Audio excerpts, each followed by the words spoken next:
Vi har forsøgt identifikation af organiske stoffers stofklasse, og til det forsøg der har vi fået tildelt 7 ukendte prøver, som vi så skal efterprøve med 5 forskellige metoder for at se, hvilke stofklasser vi har. Til det her forsøg, der arbejder vi med nogle forskellige stofklasser, og nu vil vi lige starte med at vise de 6 forskellige, som rent teoretisk.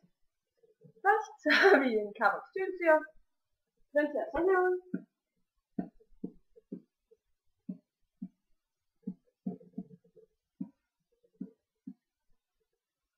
Yes, den er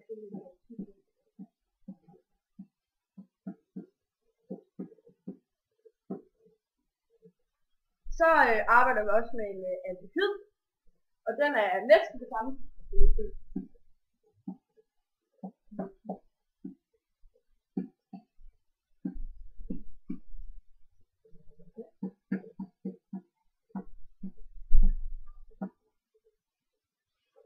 Så næste, det er en keton.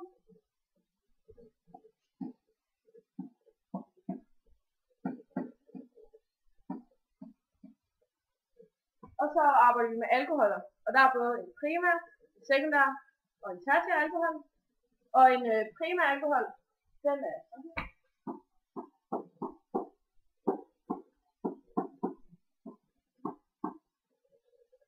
Det vil sige, at OH-gruppen, den er bundet til et C, som max er bundet til et andet C, hvor man ved en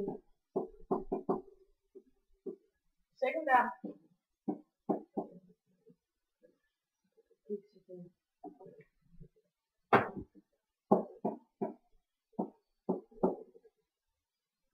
har den bundet til 2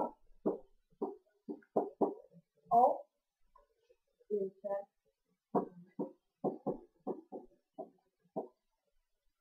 Og så, har jeg fortalt? Og en sekundær, nej, en tertiær, der er den bundet til 3 sider.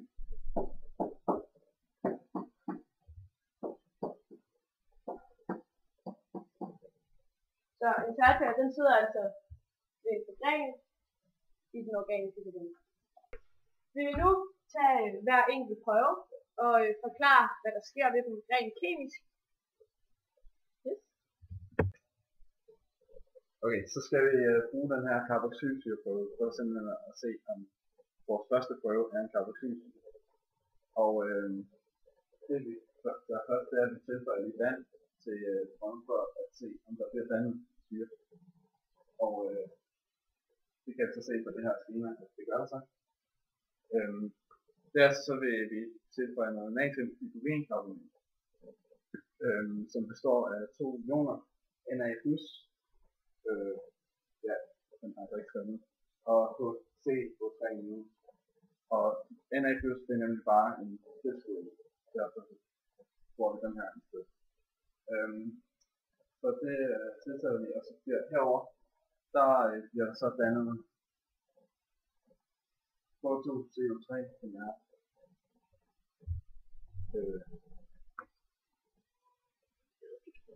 det er kulsyre. Jo. Det er kulsyre. Jo. Okay. Herovre bliver der så dannet kulsyre, hvilket vi så kan se hernede, står i ligevægt med CO2, som jo er det brug, som så kan se i grønne.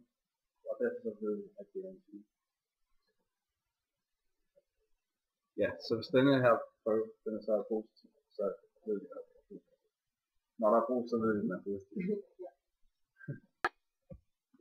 Så er vi kommet videre til 2,4 DNPH-prøven, og de ukendte prøver, der er kommet videre, det er dem, der er negative i COH-prøven. Den her prøve, det er en kondensationsreaktion, der foregår med vores 2,4 DNPH, sådan her. Og den tester, om det er en aldehyd og keton, eller om det er en alkohol. Ja. Og reaktionen den ser ud som følger, at hvis der er en carbonyl, altså et C med et dobbeltbundet O på, så vil der i vores reaktion så vil vores O forbinde sig til et H2 fra vores DNPH. Og det vil så, som vi kan se hernede til slut, slutte af med, at der kommer noget vand. Måden man kan se på i selve reagensglasset, om reaktionen sker, det er, hvis der kommer gult eller orange bundfald. Det gule og det orange bundfald, det består af vibrationer, som bliver dannet ved den her reaktion. Og de er tungt opløselige. Okay, vi har den her delingsprøve, og den bruger vi, når vi har en positiv 2,4 DNPH-prøve.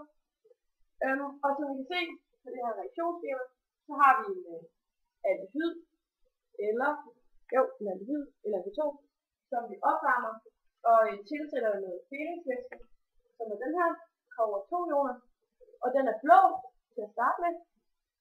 Når det så reagerer, så bliver der dannet noget rødt bundfald, og hvis den er positiv, den her prøve, hvor vi starter med at have enten en aldehyd eller en keton, så bliver det en aldehyd, når den er positiv. Så den her prøve, hvis der er rødt bundfald, er det en aldehyd. Men vi kan lige se på, hvad der sker ved at afstemme det her reaktionsskema, og vi kan jo se, at der er ændring i aktivationstallet, så det skal afstemmes som redox. Det vil jeg starte med at gøre. Og først så opskriver jeg alle mine aktivationstal.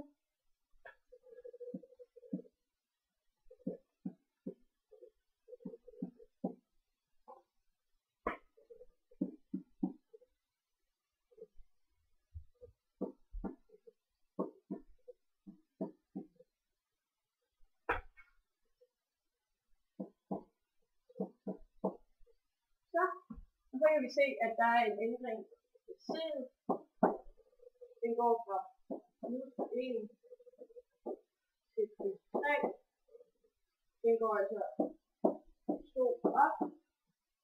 Og vi kan også se, at der er ændring i CU. Og den går fra plus 2 til plus 1. Altså 1 ned. Og så laver vi et kort. Og finder ud af, at der skal 2 foran CU, og det gør vi her, men ikke her, for der er allerede 2 af dem. Så skal vi kigge på ladningerne på venstre og højre side. På venstre side, her der er den 0, og så er der 2, så det er 4. På højre side, her er den minus 1, og der er ikke noget der. Det er minus 1. Og da det er en sur opløsning, vi har, så skal vi have OH minus på, og for at få det til at passe, så skal der 5 OH minus på venstre side.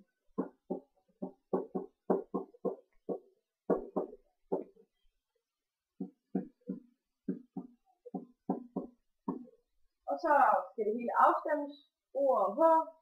Og det gør vi ved at tilsætte noget vand på højre side. Og det så ser vi så, at det er 3 vand. Så. Ja, nu skal vi så til at lave Beckmanns prøve. Og det er simpelthen for at indikere, om det er en tertiær alkohol, vi har i prøven, eller om det er enten en primær eller sekundær. Og det, der er vigtigt, når vi skal lave den her prøve, det er simpelthen, at vi kan se, at når vi har en primær alkohol, så kan den oxideres til en aldehyd og oxideres videre til en carboxylsyre. Og når vi så har en sekundær alkohol, kan den oxideres til en keton. Men en tertiær alkohol kan slet ikke oxideres til noget, og det er simpelthen det, vi bruger i den her prøve. Ja, nu vil vi så lave Beckmanns prøve, og det vi gør, det er, at vi tilføjer noget kaliumdikromat til vores ukendte prøve. Og det vi så kan se, at hvis den er positiv og oxiderer, jamen så kan vi se, at der bliver dannet dikromat 3 ioner, som er grønne, og det bliver sådan noget grønt bumset, og derfor så kan vi se, at det enten bliver en aldehyd eller keton, og at det derfor er en primær eller sekundær alkohol. Men hvis der ikke bliver oxideret, og prøven er negativ, så ved vi, at der ikke bliver noget grønt, og det bliver det med at være orange. Og det indikerer selvfølgelig, at det er en tertiær alkohol. Så kommer vi videre til 12. reagens, og det er det, vi bruger, hvis der er en positiv Beckmann-blanding. For at forstå 12. reagens, så skal vi forstå, at hvis man oxiderer en primær alkohol, så kommer der en aldehyd, og hvis man så oxiderer videre, så kommer der karbonylsyre. Og hvis du oxiderer en sekundær alkohol, så kommer der en keton. For at få oxideret en primær alkohol til en aldehyd, så skal der ikke særlig meget til. For eksempel så kan man bare bruge sølv 1-ioner. Hvorimod hvis man skal oxidere en keton, så er det ikke nok. Og det kan vi så bruge til det her forsøg. Og her er så et eksempel, hvis det er en aldehyd. Som I kan se her, så har vi en aldehyd her, hvor det er sat på en carbonkæde. Og så har vi vores sølv, som bruges til oxidationen. Og så har vi noget OH-. Og det reagerer så, som I kan se her, så man får en karbonylsyre her. Og så får vi noget solidt sølv, altså noget bundfald. Måske ikke bundfald alligevel, som det så er tilfældet i det her forsøg, og så har vi noget vand. Det sølv, man så får her, det vil ligge der omkring reagensglasets kanter, som er sølvfejl. Okay, nu er vi nået til fremgangsmåderne ved det her forsøg. Og hele teknikken i det her forsøg, det er, at man har en ukendt prøve, som vi først laver en carboxylsyreprøve på. Hvis den så er positiv, så ved vi, at der er tale om en carboxylsyre. Hvis den er negativ, skal vi lave en 2,4, det er en NH-prøve. Og så bliver man bare ved hele vejen ned og følge det her skema, alt efter om man kan se, at sin prøve er negativ eller positiv. Men jeg vil nu lige gennemgå, hvordan man laver de forskellige prøver. En carboxylsyreprøve, den laver man ved, at man tilsætter 1 ml natriumhydrogenkarbonat til et reagensglas, og så tilsætter man nogle få dråber af den ukendte prøve. Så hvis den så er positiv, altså hvis der bliver dannet brus, så har vi tale om en carboxylsyre, og hvis negativ, skal vi lave en 2,4 i NaCH-prøve. Den laver man ved, at man tager et nyt reagensglas og tilsætter ca. 2 ml 2,4 DNPH-opløsning. Og så tilsætter man nogle få dråber af prøven til reagensglasset. Og hvis prøven så der bliver dannet gul eller orange bundfald, så er den positiv, og vi skal altså lave en fælingsprøve. Og hvis den er negativ, skal man lave en Beckmannsprøve. En fælingsprøve. Der skal man for det første huske at bruge sikkerhedsbriller, og så skal den foregå under udsug. Man starter med at koge noget vand, og laver altså et varmt vandbad. Til et reagensglas, så tilsætter man så 2 ml deling 1, og derefter 2 ml deling 2. Og det er rigtig vigtigt, at man gør det i den rigtige rækkefølge. Og bagefter det, så tilsætter man så 10 ml cirka, det er omkring den der analyse, som man nu har, den ukendte prøve altså. Og så placerer man reagensglasset i et vandbad. Og den kan godt tage 10 minutter, den prøve her, og man kan se, om den er positiv eller negativ. Og hvis den er positiv, så har vi en aldehyd, og hvis den er negativ, har vi en keton.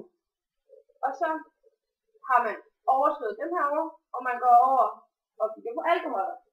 Så hvis vi har en negativ af den her prøve, så skal vi lave en Beckmannsprøve. Og det gør man ved, at man har et reagensglas. Det er nyttigt igen, hvor vi kommer 2 ml Beckmanns blanding i. Og så tilsætter man nogle dråber af vores ukendte prøve. Og den kan også være lidt langsom, så den skal man også lade stå i 10 minutter. Og man kan så...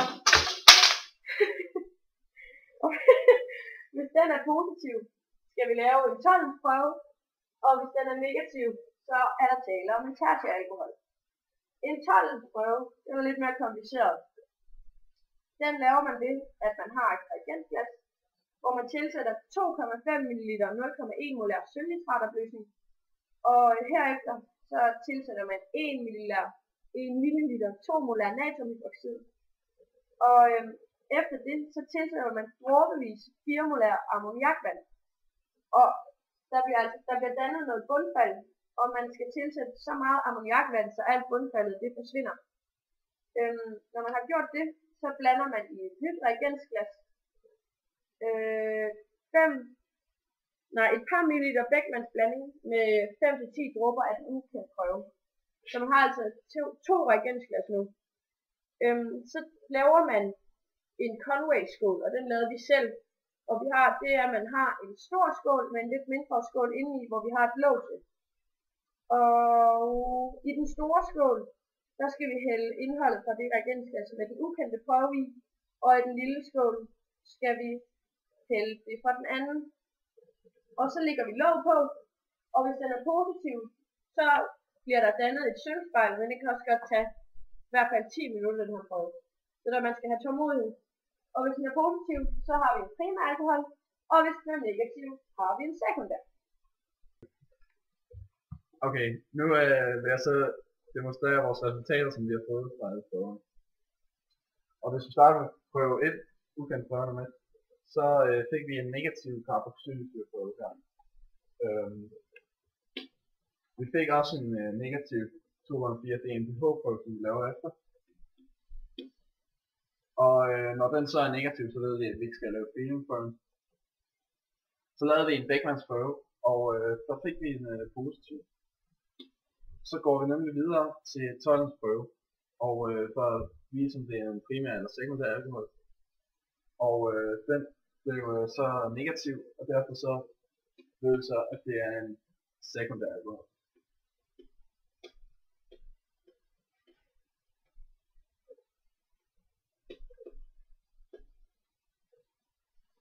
Ukendt prøve nummer 2, der fik vi igen en negativ carboxylsyreprøve.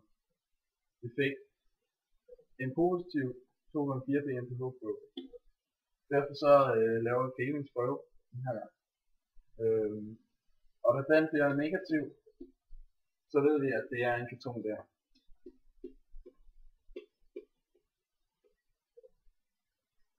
Ukendt prøve nummer 3 fik vi igen en negativ carboxylsyreprøve. En negativ 2,4 DNPH-prøve. Vi laver igen en feelingprøve. Så laver vi Beckmanns prøve på den, og den er også negativ. Derfor ved vi, at det bliver en tertiær alkohol. Så behøver vi ikke gå videre til sådan.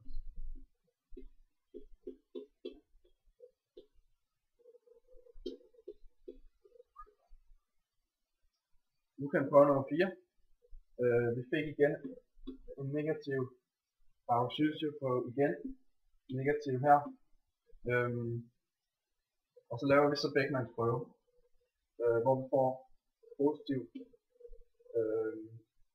hvor vi så går videre til Tollens prøve, og den var så også positiv, da den var negativ her.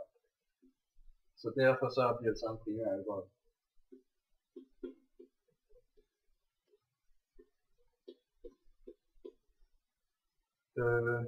Femmeren, det er sådan set helt det samme som 4'eren. En lille snedring, og det er også en primær alkohol.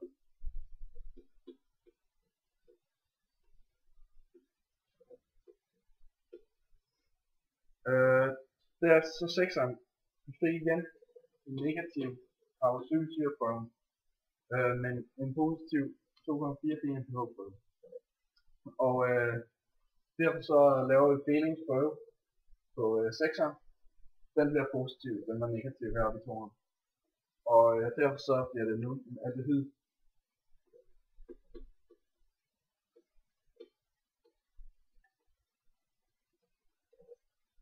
Og 7'eren, ja, hvad mangler vi?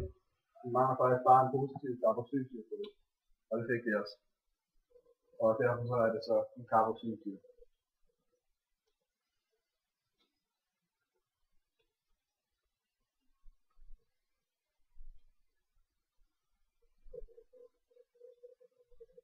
Sådan. Det var resultaterne for vores forsøg. Okay, vi er nu nået til, at vi skal behandle vores resultater for før, og finde ud af, hvilke organiske stoffer der er tale om. Den første prøve fandt vi ud af, at det var en sekundær alkohol, og vi har fået opgivet, at den vejer 60 gram per mol. Så kan vi tage den generelle sekundære alkohol og se. Og vi ved jo, at et C vejer 12, O vejer 16 og K vejer 1. Og så kan vi se, at det allerede passer, hvis vi bytter vores R ud med et C, så det bliver 100.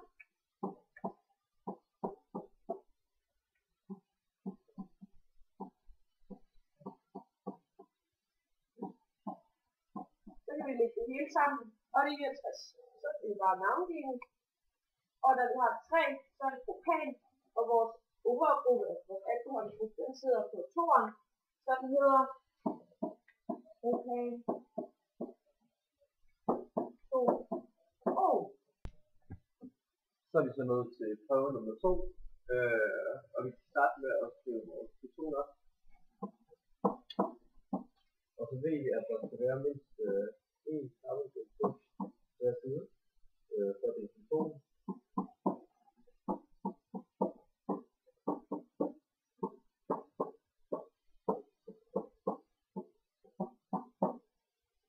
Og når vi så regner det ud, så kan vi se, at det her det giver de 58 gram per mol, som vi har fået opgivet, at nummer 2 skal til vej. Og det her stof, det hedder propan 2O, fordi ketonen ligger på anden karbonkvote. Så er vi så nået til prøve nummer 3, som vi fandt ud af var en tertiær alkohol. Vi har fået at vide, at den skal veje 88 gram per mol. Når vi så kigger på den generelle der, så husk at det er en flere. Og for at det skal give 88, så tilføjer vi lidt mere. Her der har vi 3. Og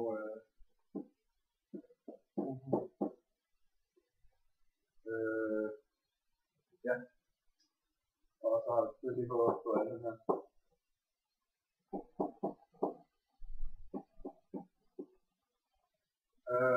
Når vi så regner ud, så kan vi se, at det bliver 88 gram per mol. Når vi så skal navngive den, jamen så har vi jo en metyl her og en alkohol der, så det ligger begge to på 2'eren, og så hedder det en 2-metyl butan 2-ol. Så er det 4'eren. Vi fandt ud af i vores resultater, at det er en primær alkohol, og vi har fået opgivet, at den vejer 74 gram per mol. Så hvis vi kigger på den generelle og sætter et C ind her, så kan vi allerede se, at vi skal have nogle flere C'er på, for at det vejer 74. Men når vi ved, at det er en primær alkohol, så kan vi kan ikke sætte et C på her, og vi kan heller ikke gøre det her, så vi bliver nødt til at sætte den på i forlængelse herovre. Men ellers hvis vi sætter et C mere på her, så bliver det en sekundær alkohol. Og hvis vi sætter på begge steder, bliver det en tertiær. Så vi skal sætte alle de C'er på, der skal på, hvis vi sætter på herovre. Og vi har så regnet ud, at der skal sættes 3 C'er på, så passer det med, at det er 74. Og så er der jo selvfølgelig på her.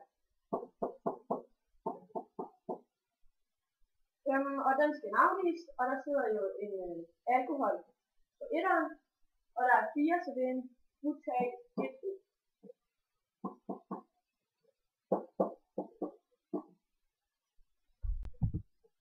Så er vi nået til prøve 5, og vi har fået videre prøve 5, den skal veje 6 gram per mol, og det er en primær alkohol. Så vi starter med at skrive vores alkoholprodukt.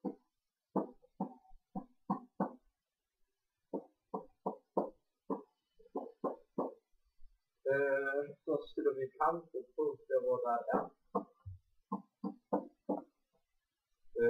Og det regner vi så ud til at veje de 46 gram, som det skal veje per mol. Og den her primære alkohol, den har vi navngivet til etanol. Prøve nummer 6 har vi fået til at være en aldehyd, og vi har fået at vide, at den vejer 44 gram per mol. Og det passer simpelthen også med den standard der. Så synes jeg sådan her. Bare lige nogle prøver på her. Det bliver simpelthen 44 gram etanol. Og den kan vi så navngive til at være etanal. Så er det prøve nummer 7, og vi har fundet ud af, at det er karbonsyresyre, og at vi har fået at vide, at det vejer 60 gram hormon, og det generelle ser sådan her ud. Og man kan se, når vi lægger C og O og O og H sammen, at der bare lige mangler et CO3 herovre. Og så kan vi penge. Så den ser sådan her ud, og den hedder derfor, da der er tung etan, og der er en karbonsyresyre på, så den hedder etansyre.